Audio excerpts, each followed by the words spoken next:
This is called Unsent, a letter to the last idiot I dated. I've been racking my brain trying to understand this, trying to figure out what you think I did to you this time to make you drop me like a hot potato without so much as a word. And I can't for my life come up with anything. How did I hit your off switch this time? I thought we were fine up until my birthday. I had a premonition that week that you weren't going to come out to my party. I just knew it. But that same day you texted me and you said you were coming despite feeling a little sick. Now all I wanted to do was see you. That would have made it the best birthday ever. I looked forward to seeing you and sharing a fun night with you and honestly just showing you off to my friends. But you gave some lame excuse and you never came. I was so disappointed that it ruined the rest of my night and I cried myself to sleep.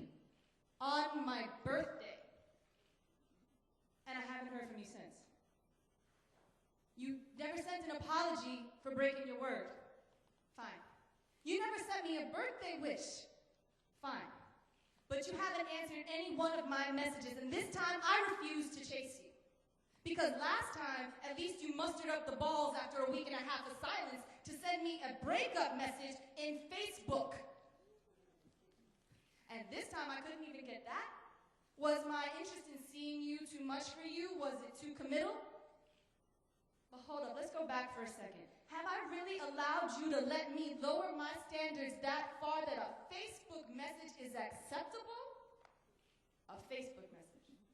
Really? Motherfucker, you're 32 years old. Act your age, not your shoe size.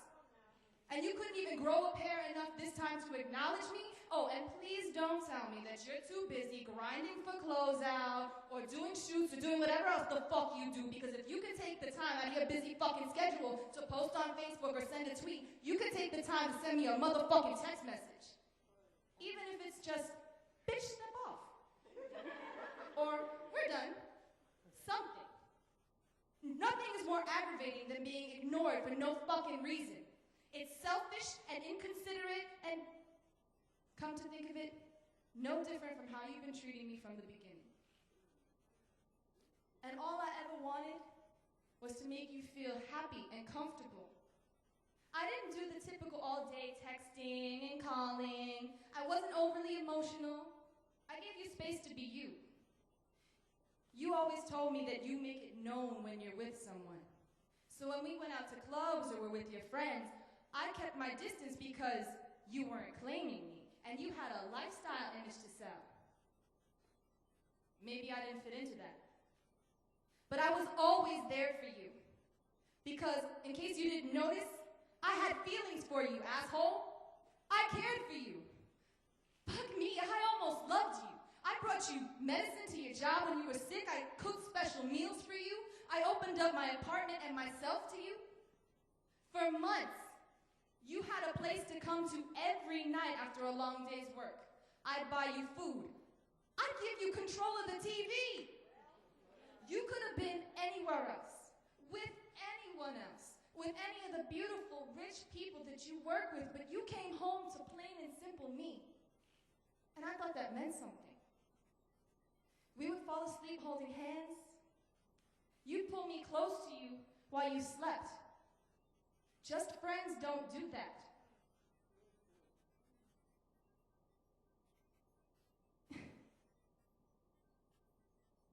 I thought that meant something.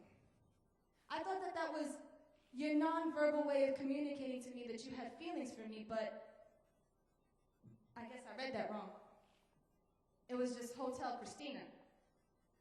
All those moments of affection were just clever ways of keeping me there, keeping me hooked, and it worked. Now, I don't know what you wanted from me. Was I too easy for you? Was I not interesting enough? Not pretty or sexy enough? Because the last time I checked, I'm pretty fucking fantastic.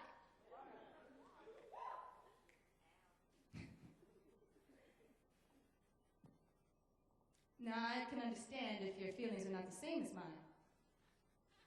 But you can't not have known that I felt some kind of way for you. Now, you could have said something. I'm a big girl. I could take it. But you couldn't take the time and find it within yourself to think about somebody else's feelings for just a second? Now, I wanted to say all of this in person, have a conversation like adults, but now it's just a one-sided bitch fest, and I hate bitch fests as much as anybody.